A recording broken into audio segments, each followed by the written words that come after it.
بسم اللہ الرحمن الرحیم۔ السلام علیکم۔ شام کے شہر دمشق میں ایک نوجوان خوبصورت لڑکی روزانہ اکیلی یونیورسٹی جاتی تھی۔ اسی یونیورسٹی میں اس کا والد ایک ڈپارٹمنٹ کا انچارج تھا۔ ایک دن چھٹی کے فوراً بعد اچانک بادل گرجنے لگے اور زوردار بارش ہونے لگی۔ ہر کوئی جائے پناہ کی تلاش میں دوڑ رہا تھا۔ سردی کی شدت بڑھنے لگی، آسمان سے گرنے والے اولے لوگوں کے سروں پر برسنے لگے۔ یہ لڑکی بھی یونیورسٹی سے نکلی اور جائے پناہ کی تلاش میں دوڑنے لگی۔ اس کا جسم سردی سے کانپ رہا تھا، لیکن یہ نہیں جانتی تھی کہ اسے پناہ کہاں ملے گی۔ جب بارش تیز ہوئی تو اس نے ایک دروازہ بجایا۔ گھر میں موجود لڑکا باہر نکلا اور اسے اندر لے آیا اور بارش میں تھمنے تک اپنے گھر میں رہنے کی اجازت دے دی۔ دونوں کا آپس میں تعارف ہوا تو معلوم ہوا کہ لڑکا بھی اسی یونیورسٹی میں پڑھتا ہے جہاں وہ خود زیر تعلیم ہے اور اس شہر میں اکیلا رہتا ہے۔ ایک کمرہ، برآمدہ اور باتھ روم اس کا کل گھر تھا۔ نوجوان نے اسے کمرے میں آرام کرنے کو کہا اور اس کے پاس ہیٹر رکھ دیا اور کہا کہ کمرہ جب گرم ہو جائے گا تو وہ ہیٹر نکال لے گا۔ تھوڑی دیر لڑکی بستر پر بیٹھی کانپتی رہی۔ اچانک اسے نیند آ گئی تو یہ بستر پر گر گئی۔ نوجوان ہیٹر لینے کمرے میں داخل ہوا تو اسے بستر پر سوئی ہوئی یہ لڑکی جنت کی حوروں کی سردار لگی۔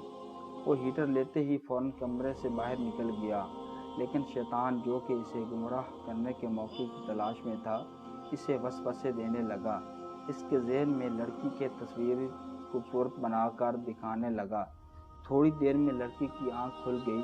جب اس نے اپنے آپ کو بستر پر لیٹا ہوا پایا تو ہڑبڑا کر اٹھ گئی اور گھبراہٹ کے عالم میں بے تحاشا باہر کی طرف دوڑنے لگی۔ اس نے برآمدے میں اسی نوجوان کو بے ہوش پایا۔ وہ انتہائی گھبراہٹ کے عالم میں گھر کی طرف دوڑنے لگی اور پیچھے مڑ کر بھی نہ دیکھا، یہاں تک کہ اپنے گھر پہنچ کر باپ کی گود میں سر رکھ دیا، جو کہ پوری رات اسے شہر کے ہر کونے میں تلاش کرتا رہا تھا۔ اس نے باپ کو تمام واقعات منو من میں سنا دیے اور اس سے قسم کھا کر کہا کہ میں نہیں جانتی جس عرض سے میری آنکھ لگ گئی، کیا ہوا میرے ساتھ، کیا کیا گیا، کچھ نہیں پتا۔ اس کا باپ انتہائی غصے کے عالم میں اٹھا اور یونیورسٹی پہنچ گیا اور اس دن غیر حاضر ہونے والے طلباء کے بارے میں پوچھا تو پتہ لگا کہ ایک لڑکا شہر سے باہر گیا ہے اور ایک بیمار ہے، ہسپتال میں داخل ہے۔ باپ ہسپتال پہنچ گیا تاکہ اس نوجوان کو تلاش کرے اور اس سے اپنی بیٹی کا انتقام لے لے۔ ہسپتال میں اس کی تلاش کے بعد جب اس کے کمرے میں پہنچا تو اسے اس حالت میں پایا کہ اس کے دونوں ہاتھوں کی انگلیاں پٹیوں سے بندھی ہوئی تھی۔ اس نے ڈاکٹر سے اس مریض کے بارے میں پوچھا تو ڈاکٹر نے بتایا، جب یہ ہمارے پاس لایا گیا تھا تو اس کے دونوں ہاتھ جلے ہوئے تھے۔ باپ نے نوجوان سے کہا، تمہیں اللہ کی قسم ہے، مجھے بتاؤ کہ تمہیں کیا ہوا ہے۔ باپ نے اپنا تعارف نہیں کروایا۔ وہ بولا، ایک لڑکی کل رات بارش سے بچتی ہوئی میرے پاس پناہ لینے کے لیے آئی۔ میں نے اسے اپنے کمرے میں پناہ تو دے دی، لیکن شیطان مجھے اس کے بارے میں پھسلانے لگا تو میں اس کے کمرے میں ہیٹر لینے کے بہانے داخل ہوا۔ وہ سوئی ہوئی لڑکی مجھے جنت کی حور لگی۔ میں فوراً باہر نکل آیا، لیکن شیطان مجھے مسلسل اس کے بارے میں پھسلاتا رہا اور غلط خیالات میرے ذہن میں آتے رہے۔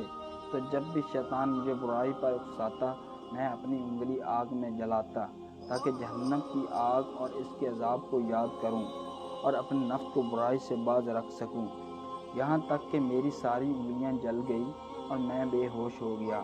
مجھے نہیں پتا کہ میں ہسپتال کیسے پہنچا۔ یہ باتیں سن کر باپ بہت حیران ہوا اور بلند آواز سے چلایا، اے لوگو، گواہ رہو، میں نے اس پاک سیرت لڑکے سے اپنی بیٹی کا نکاح کر دیا ہے۔ سبحان اللہ، یہ ہے اللہ سے ڈرنے والوں کا ذکر۔ اگر اللہ کا خوف نہ ہوتا تو اس لڑکی کی عزت محفوظ نہ رہ سکتی۔ جو بھی لڑکا یا لڑکی ناجائز تعلقات قائم کرتے ہیں یا غیر شرعی دوستیاں یا محبتیں کرتے ہیں تو وہ اپنے اس برے فعل کو چھپانے کی حتی المکان کوشش کرتے ہیں۔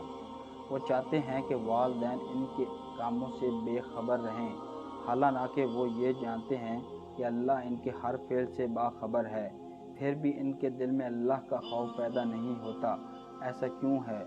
چنانکہ والدین نے بچپن سے ان کے دل و دماغ میں اللہ کے خوف کی بجائے اپنے ذاتی خوف، رعب، دبدبا، سزا کا ڈر ہی بٹھایا ہے۔ اسی لیے آج وہ اللہ سے بے پرواہ ہو کر والدین سے چھپ کر گناہ کا ارتکاب کرتے ہیں۔ اور ایسے بھی والدین ہیں جنہوں نے اپنی اولاد کی تربیت خوف خدا پر کی، تو ان کی اولاد نے بھی ہمیشہ برائیوں سے اپنے آپ کو باز رکھا اور ہمیشہ اللہ کی بڑائی کو سامنے رکھ کر ہر قسم کی گناہوں سے محفوظ رہے۔ اللہ تعالی ہم سب کو ایمان کامل اور اپنی خوشی سے نوازے، آمین۔